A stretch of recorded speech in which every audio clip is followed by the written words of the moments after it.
చంద్రబాబు గారు ఒక్కసారి సీరియస్గా దృష్టి పెడితే ఒక అద్భుతమైనటువంటి లైఫ్ లాంగ్ వెల్ సెటిల్ అయిపోతుంది ఆంధ్రప్రదేశ్.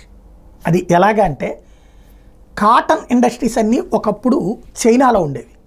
అయితే అక్కడ చైనా వాళ్ళకి అక్కడ మ్యాన్ పవర్ బంగ్లాదేశ్ వాళ్ళని తీసుకెళ్ళి చైనాలో పెట్టుకుని చేసుకోవాల్సి వచ్చేది. ప్రపంచవ్యాప్తంగా ఉన్న వాటి బ్రాండెడ్ వెరైటీస్ అన్నీ చైనా నుంచి ఎక్స్పోర్ట్ అయ్యేవి.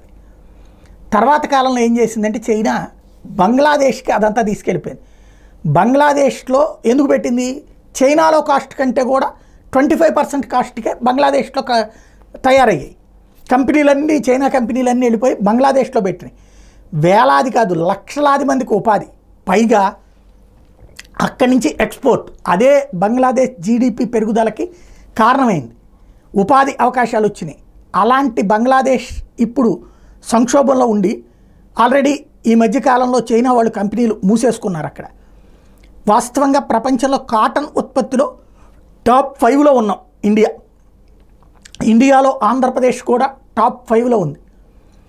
ఇక్కడ కనుక ఈ బట్టల తయారీ పరిశ్రమలు ఆ బంగ్లాదేశ్ చైనా వాళ్ళతో మాట్లాడతామా, బంగ్లాదేశ్ వాళ్ళతో మాట్లాడతామా, అక్కడ మూసేసిన ఇండస్ట్రీస్ అన్నీ కూడా ఇక్కడ కనుక ఓపెన్ చేయించుకుంటే ఒక సెజ్లాగా పెట్టి అద్భుతం జరుగుతుంది.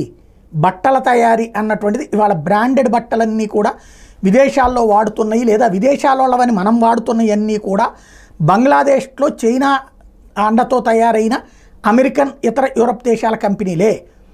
వాళ్ళతో ఒక్కసారి మాట్లాడుకుంటే మనకి ఒక అద్భుతమైనటువంటి శాశ్వతమైనటువంటి అవకాశం లభిస్తుంది.